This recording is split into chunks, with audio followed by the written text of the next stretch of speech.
Bonjour Père. Bonjour Guilhem.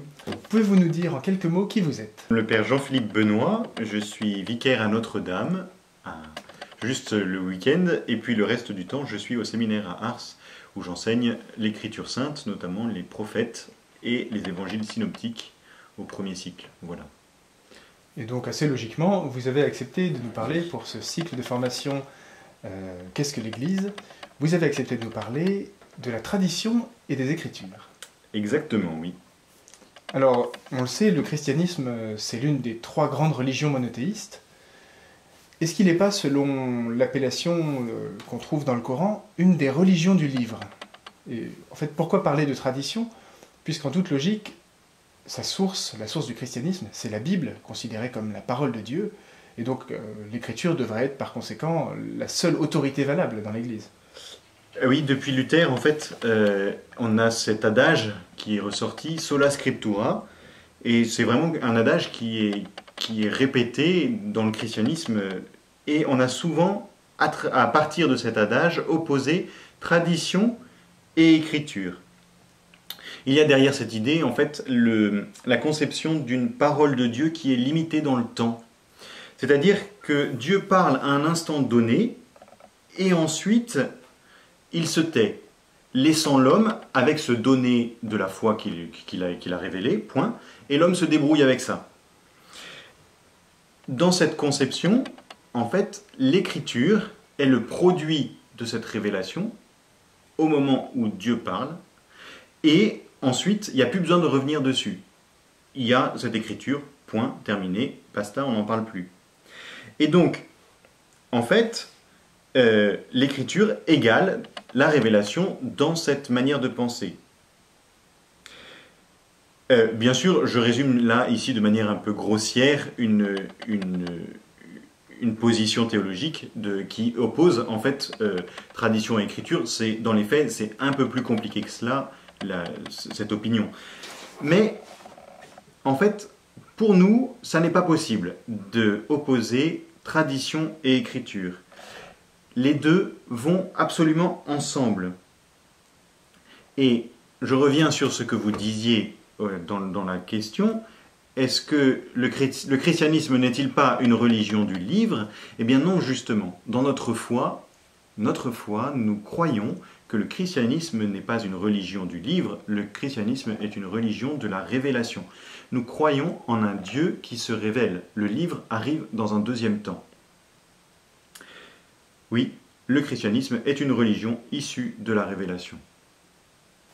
Mais alors, quelle est la différence entre une religion du livre et une religion issue d'une révélation?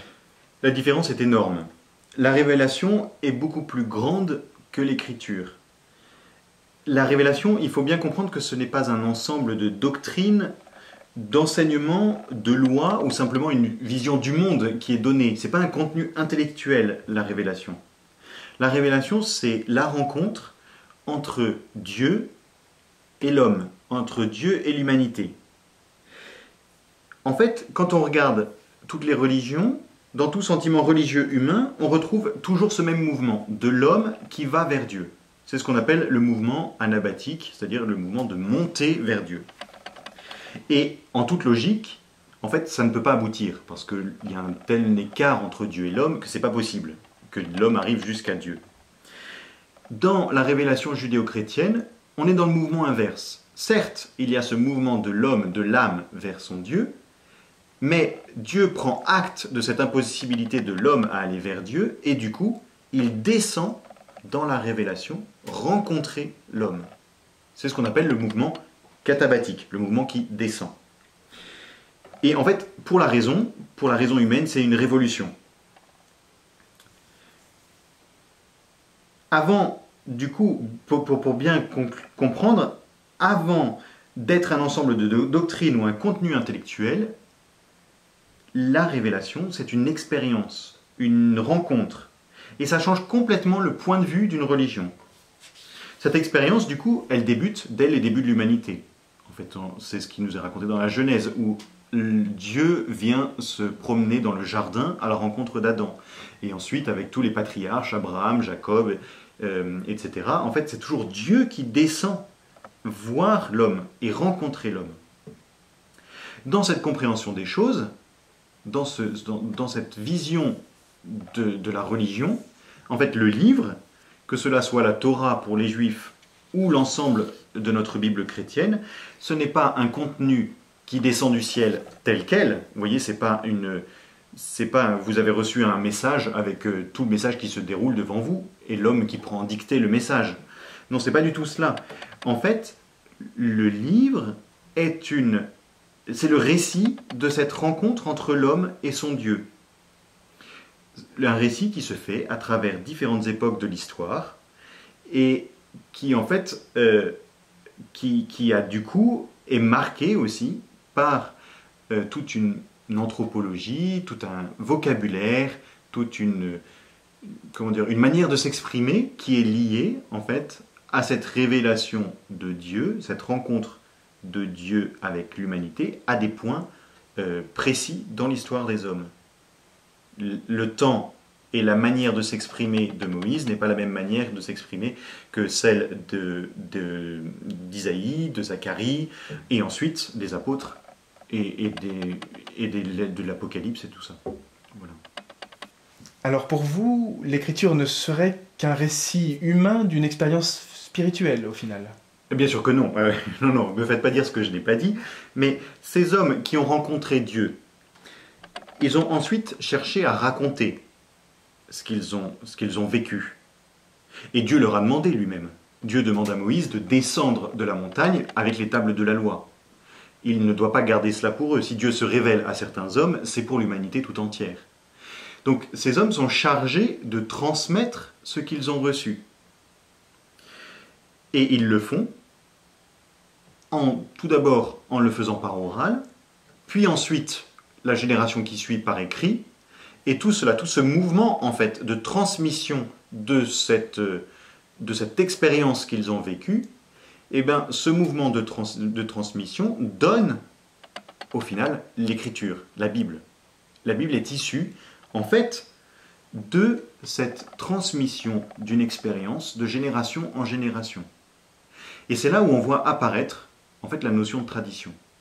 Il faut bien comprendre que justement ce qui est fondateur dans la révélation, c'est pas le livre, mais c'est l'expérience de la rencontre avec Dieu. C'est Dieu qui se montre aux hommes. Le livre est une conséquence. Et cette conséquence, en fait, est liée à la notion de tradition. Alors pourquoi ? Tradere en latin, qui donne le mot tradition, en fait, tradere signifie transmettre. La tradition est une transmission aux générations qui suivent de l'événement de la révélation. Le prophète qui fait l'expérience de Dieu, qui fait l'expérience d'être inspiré pour dire la parole de Dieu, ensuite transmet cela au peuple qui écoute, et il y a soit un scribe derrière, soit des disciples qui retiennent ce qu'il a dit, le retransmettent à d'autres, ces autres qui eux-mêmes en fait mettent par écrit. Et ça, c'est la transmission. En disant cela, nous comprenons bien l'erreur du coup qui serait d'opposer écriture et tradition. Mais parce qu'il ne peut pas y avoir d'écriture sans tradition, et inversement, il ne peut pas avoir de tradition sans écriture. En fait, si vous n'avez pas de tradition, vous n'avez pas d'écriture. Si vous n'avez pas d'écriture, la tradition n'a pas d'objet. Qu'est-ce que vous voulez transmettre? Il n'y a rien de transmettre. Donc en fait, les deux sont imbriqués. Et c'est ce que le Concile Vatican II nous affirme dans la constitution Dei Verbum au numéro 9. La sainte tradition et la sainte écriture sont donc reliées et communiquent étroitement entre elles. Car toutes deux, jaillissant de la même source divine, ne forment pour ainsi dire qu'un tout, et tendent à une même fin. En effet, la Sainte Écriture est la parole de Dieu, en tant que sous l'inspiration de l'Esprit divin, elle est consignée par écrit. Quant à la Sainte Tradition, elle porte la parole de Dieu confiée par le Christ Seigneur et par l'Esprit Saint aux apôtres, et la transmet intégralement à leurs successeurs, pour que, illuminés par l'Esprit de vérité, en la prêchant, ils la gardent, l'exposent et la répandent avec fidélité. Il en résulte que l'Église ne tire pas de la seule Écriture sainte sa certitude sur tous les points de la révélation. C'est pourquoi l'une et l'autre doivent être reçues et vénérées avec un égal sentiment d'amour et de respect.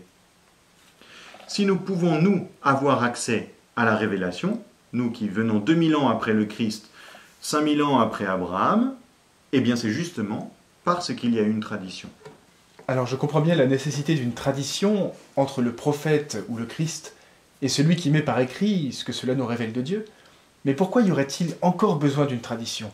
Une fois que cela est mis par écrit, c'est écrit, il n'y a plus besoin de revenir dessus. La tradition est encore nécessaire, et pour 3 raisons. Une raison qui regarde vers le passé, une raison qui regarde vers le présent, et une raison qui regarde vers le futur. En ce qui concerne le passé, en fait, comment je sais que les Écritures sont authentiques? Eh bien, c'est justement par la tradition.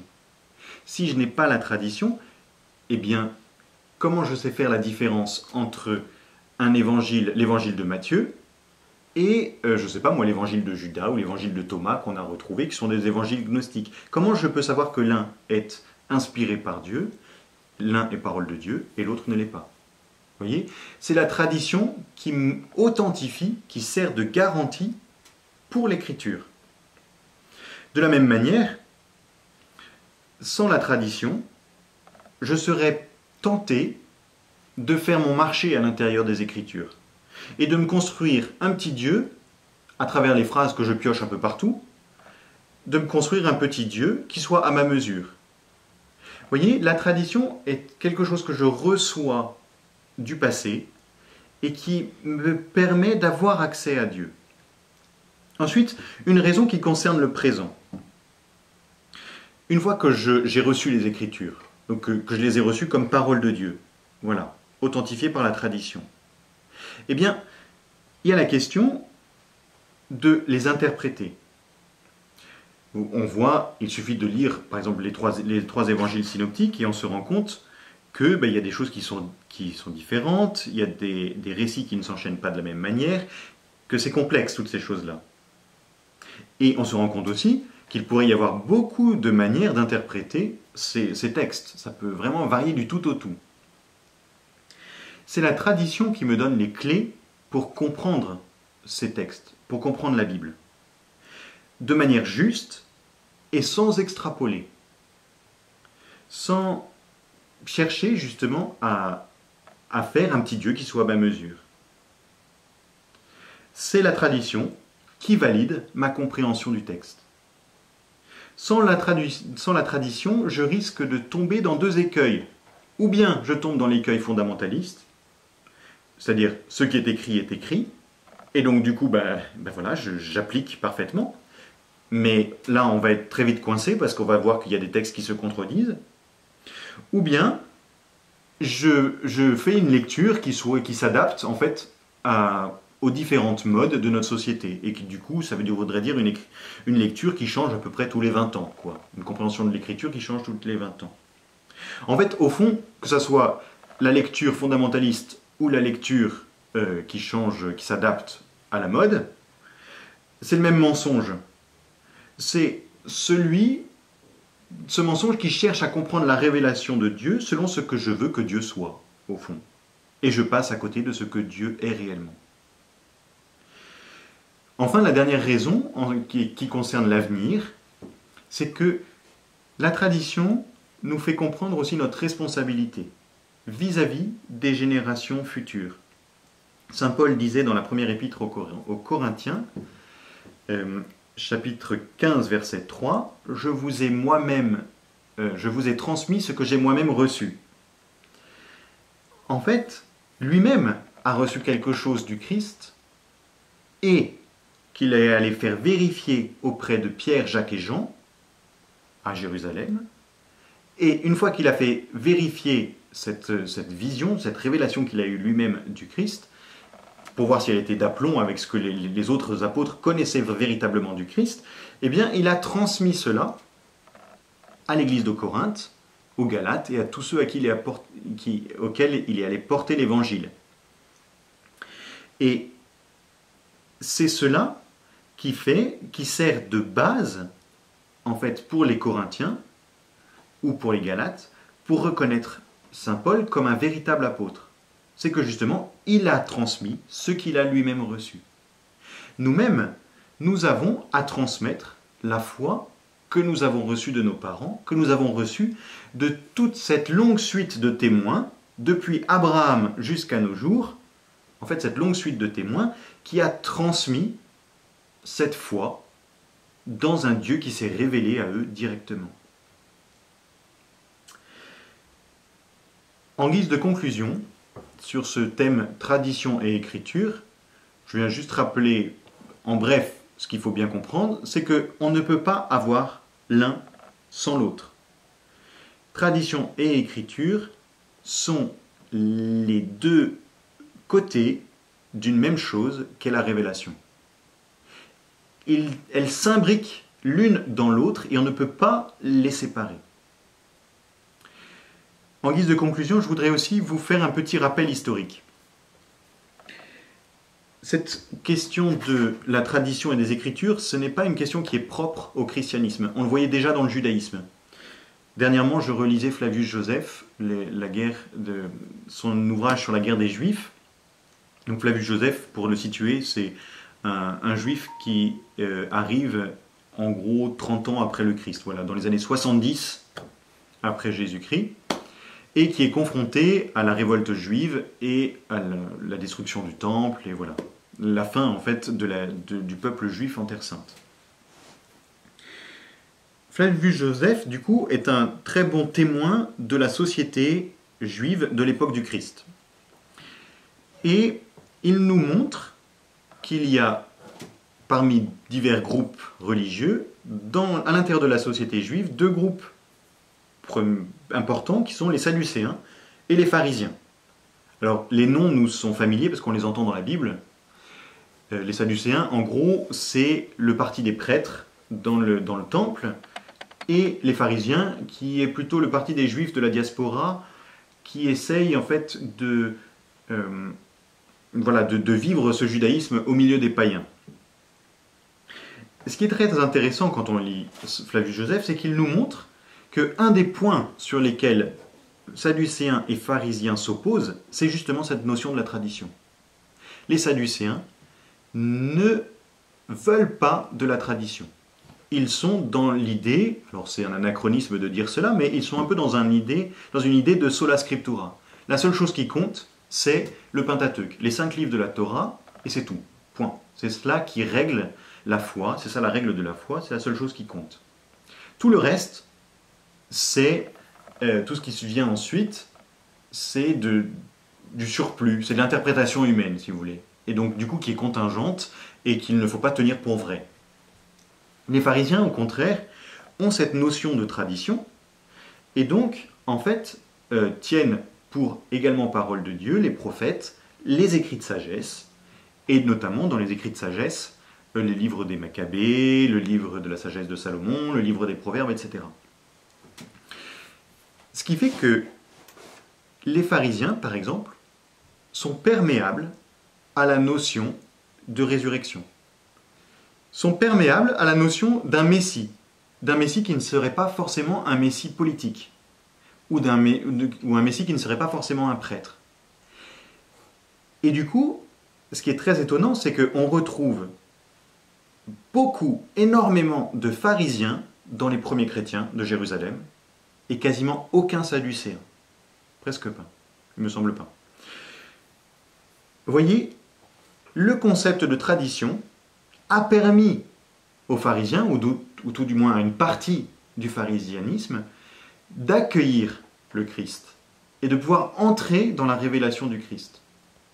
Tandis que les sadducéens qui rejettent en fait ce concept de tradition, eh bien, se coupent, en fait, s'interdisent toute nouvelle action de Dieu dans l'histoire. Ce n'est plus possible. Parce que, justement, la tradition est close, la révélation est close. Point, terminé. Dieu ne peut plus agir. C'est fini. La prochaine action de Dieu, ce sera la fin des temps. Et vraiment, on sent dans l'Évangile Jésus qui vraiment affirme en fait, est beaucoup plus proche des pharisiens que des sadducéens. Les sadducéens se sont arc-boutés sur la Torah et ils ne peuvent du coup pas comprendre ce que Jésus est en train d'accomplir.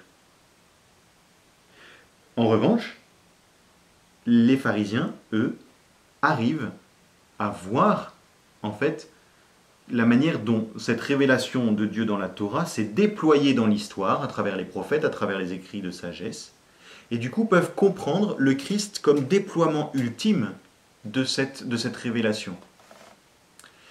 Mais le Christ les met bien en garde de ne pas tomber dans l'excès inverse des Sadducéens, c'est-à-dire de s'arc-bouter sur la tradition et de la mettre comme règle unique de la révélation. En tout dernier mot, écriture et tradition, l'une ne va pas sans l'autre, et inversement. Merci beaucoup, Père.